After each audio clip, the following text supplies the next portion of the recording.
दुर्गा सप्तशती पाठ अध्याय 4। इस अध्याय में इंद्रादि देवताओं द्वारा देवी की स्तुति का वर्णन किया गया है।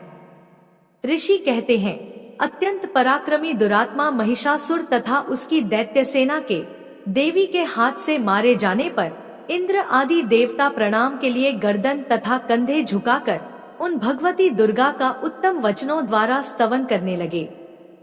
उस समय उनके सुंदर अंगों में अत्यंत हर्ष के कारण रोमांच हो आया था। देवता बोले, संपूर्ण देवताओं की शक्ति का समुदाय ही जिनका स्वरूप है तथा जिन देवी ने अपनी शक्ति से संपूर्ण जगत को व्याप्त कर रखा है, समस्त देवताओं और महर्षियों की पूजनीय उन जगदम्बा को हम भक्ति पूर्वक नमस्कार करते हैं। वे हम लोगों का कल्याण करें।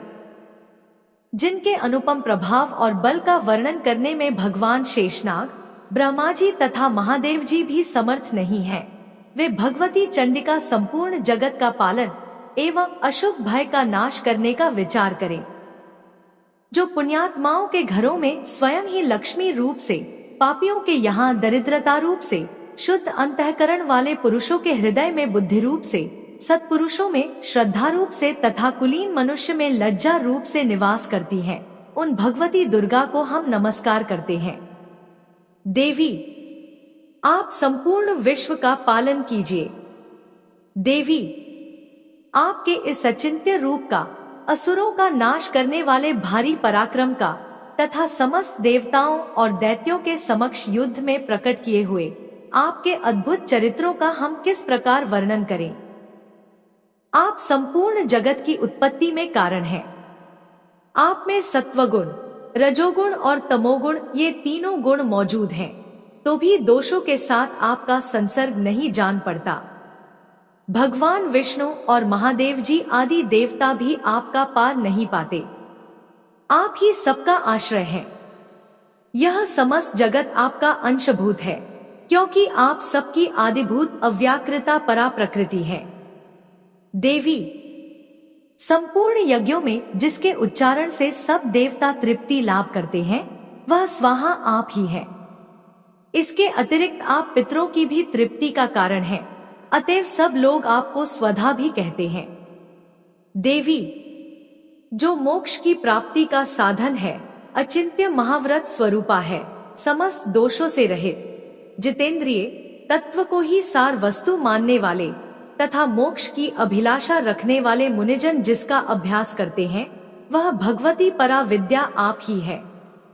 आप शब्द स्वरूपा हैं, अत्यंत निर्मल ऋग्वेद, यजुर्वेद तथा उद्गीत के मनोहर पदों के पाठ से युक्त सामवेद का भी आधार आप ही है। आप देवी, त्रयी अर्थात तीनों वेद और भगवती छहों ऐश्वर्यों से युक्त हैं। इस विश्व की उत्पत्ति एवं पालन के लिए आप ही वार्ता अर्थात खेती एवं आजीविका के रूप में प्रकट हुई हैं। आप संपूर्ण जगत की घोर पीड़ा का नाश करने वाली हैं। देवी, जिससे समस्त शास्त्रों के सार का ज्ञान होता है, वह मेधा शक्ति आप ही है। दुर्गम भवसागर से पार उतारने वाली नौका रूप दुर्गा देवी भी आप ही है। आपकी कहीं भी आसक्ति नहीं है। कैटभ के शत्रु भगवान विष्णु के वक्ष स्थल में एकमात्र निवास करने वाली भगवती लक्ष्मी तथा भगवान चंद्रशेखर द्वारा सम्मानित गौरी देवी भी आप ही हैं। आपका मुख मंद मुस्कान से सुशोभित, निर्मल पूर्ण चंद्रमा के बिंब का अनुकरण करने वाला और उत्तम सुवर्ण की मनोहर कांति से कमनीय है, तो भी उसे देखकर महिषासुर को क्रोध हुआ और सहसा उसने उस पर प्रहार कर दिया। यह बड़े आश्चर्य की बात है। देवी, वही मुख जब क्रोध से युक्त होने पर उदय काल के चंद्रमा की भांति लाल और तनी हुई भौहों के कारण विकराल हो उठा, तब उसे देखकर जो महिषासुर के प्राण तुरंत नहीं निकल गए, यह उससे भी बढ़कर आश्चर्य की बात है, क्योंकि क्रोध में भरे हुए यमराज को देखकर भला कौन जीवित रह सकता है। देवी, आप प्रसन्न हो। परमात्मा स्वरूपा आपके प्रसन्न होने पर जगत का अभ्युदय होता है और क्रोध में भर जाने पर आप तत्काल ही कितने कुलों का सर्वनाश कर डालती हैं। यह बात अभी अनुभव में आई है। क्योंकि महिषासुर की यह विशाल सेना क्षण भर में आपके कोप से नष्ट हो गई है। सदा अभ्युदय प्रदान करने वाली आप जिन पर प्रसन्न रहती हैं, वे ही देश में सम्मानित हैं। उन्हीं को धन और यश की प्राप्ति होती है। उन्हीं का धर्म कभी शिथिल नहीं होता तथा वे ही अपने हृष्ट पुष्ट स्त्री, पुत्र और भृत्यों के साथ धन्य माने जाते हैं। देवी, आपकी ही कृपा से पुण्यात्मा पुरुष प्रतिदिन अत्यंत श्रद्धा पूर्वक सदा सब प्रकार के धर्मानुकूल कर्म करता है और उसके प्रभाव से स्वर्गलोक में जाता है। इसलिए आप तीनों लोकों में निश्चय ही मनोवांछित फल देने वाली हैं। माँ दुर्गे, आप स्मरण करने पर सब प्राणियों का भय हर लेती हैं और स्वस्थ पुरुषों द्वारा चिंतन करने पर उन्हें परम कल्याणमयी बुद्धि प्रदान करती हैं।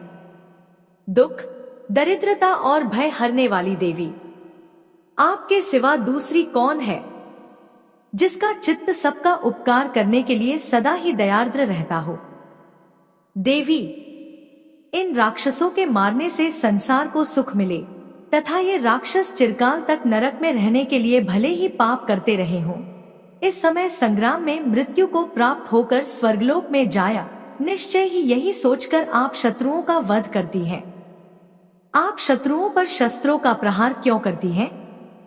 समस्त असुरों को दृष्टिपात मात्र से ही भस्म क्यों नहीं कर देती? इसमें एक रहस्य है। ये शत्रु भी हमारे शस्त्रों से पवित्र होकर उत्तम लोकों में जाए, इस प्रकार उनके प्रति भी आपका विचार अत्यंत उत्तम रहता है। खड्ग के तेज पुंज की भयंकर दीप्ति से तथा आपके त्रिशूल के अग्रभाग की घनीभूत प्रभा से चौंधिया कर जो असुरों की आंखें फूट नहीं गईं, उसमें कारण यही था कि वे मनोहर रश्मियों से युक्त चंद्रमा के समान आनंद प्रदान करने वाले आपके इस सुंदर मुख का दर्शन करते थे। देवी, आपका शील दुराचारियों के बुरे बर्ताव को दूर करने वाला है। साथ ही यह रूप ऐसा है जो कभी चिंतन में भी नहीं आ सकता और जिसकी कभी दूसरों से तुलना भी नहीं हो सकती, तथा आपका बल और पराक्रम तो उन दैत्यों का भी नाश करने वाला है जो कभी देवताओं के पराक्रम को भी नष्ट कर चुके थे। इस प्रकार आपने शत्रुओं पर भी अपनी दया ही प्रकट की है। वरदायिनी देवी, आपके इस पराक्रम की किसके साथ तुलना हो सकती है तथा शत्रुओं को भय देने वाला एवं अत्यंत मनोहर ऐसा रूप भी आपके सिवा और कहाँ है। हृदय में कृपा और युद्ध में निष्ठुरता, ये दोनों बातें तीनों लोकों के भीतर केवल आप में ही देखी गई है। मात, आपने शत्रुओं का नाश करके इस समस्त त्रिलोकी की रक्षा की है।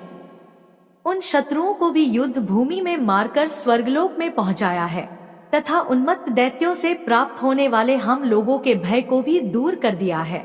आपको हमारा नमस्कार है। देवी, आप शूल से हमारी रक्षा करें। अंबिके, आप खड्ग से भी हमारी रक्षा करें तथा घंटा की ध्वनि और धनुष की टंकार से भी हम लोगों की रक्षा करें। चंडिके, पूर्व, पश्चिम और दक्षिण दिशा में आप हमारी रक्षा करें तथा ईश्वरी, अपने त्रिशूल को घुमाकर आप उत्तर दिशा में भी हमारी रक्षा करें। तीनों लोकों में आपके जो परम सुंदर एवं अत्यंत भयंकर रूप विचरते रहते हैं, उनके द्वारा भी आप हमारी तथा इस भूलोक की रक्षा करें। अंबिके, आपके करपल्लवों में शोभा पाने वाले खड्ग, शूल और गदा आदि जो अस्त्र हों, उन सबके द्वारा आप सब ओर से हम लोगों की रक्षा करें।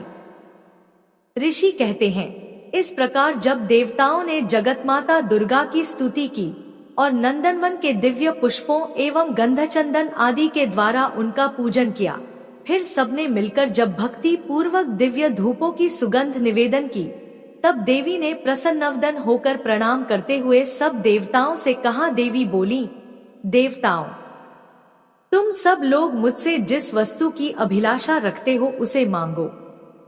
देवता बोले, भगवती ने हमारी सब इच्छा पूर्ण कर दी, अब कुछ भी बाकी नहीं है, क्योंकि हमारा यह शत्रु महिषासुर मारा गया।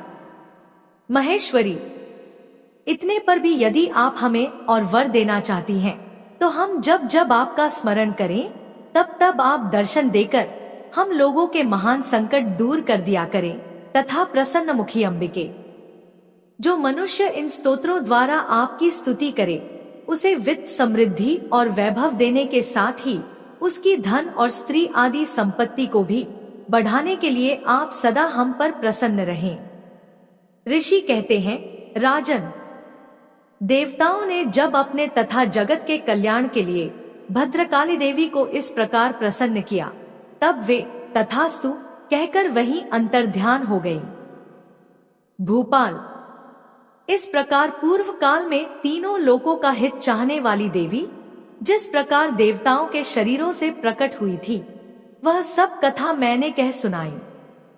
अब पुनः देवताओं का उपकार करने वाली वे देवी दुष्ट दैत्यों तथा शुंभनिशुंभ का वध करने एवं सब लोगों की रक्षा करने के लिए गौरी देवी के शरीर से जिस प्रकार प्रकट हुई थी, वह सब प्रसंग मेरे मुंह से सुनो। मैं उसका तुमसे यथावत वर्णन करता हूँ। इस प्रकार श्री मार्कंडेय पुराण में सावर्णिक मनवंतर की कथा के अंतर्गत देवी महात्म्य में शक्राद स्तुति नामक चौथा अध्याय पूरा हुआ। जय माता रानी है माँ भगवती, आप अपनी कृपा दृष्टि अपने सभी भक्तों पर बनाए रखिएगा। मिलते हैं कल नए अध्याय के साथ। तब तक के लिए जय श्री कृष्णा, राधे राधे।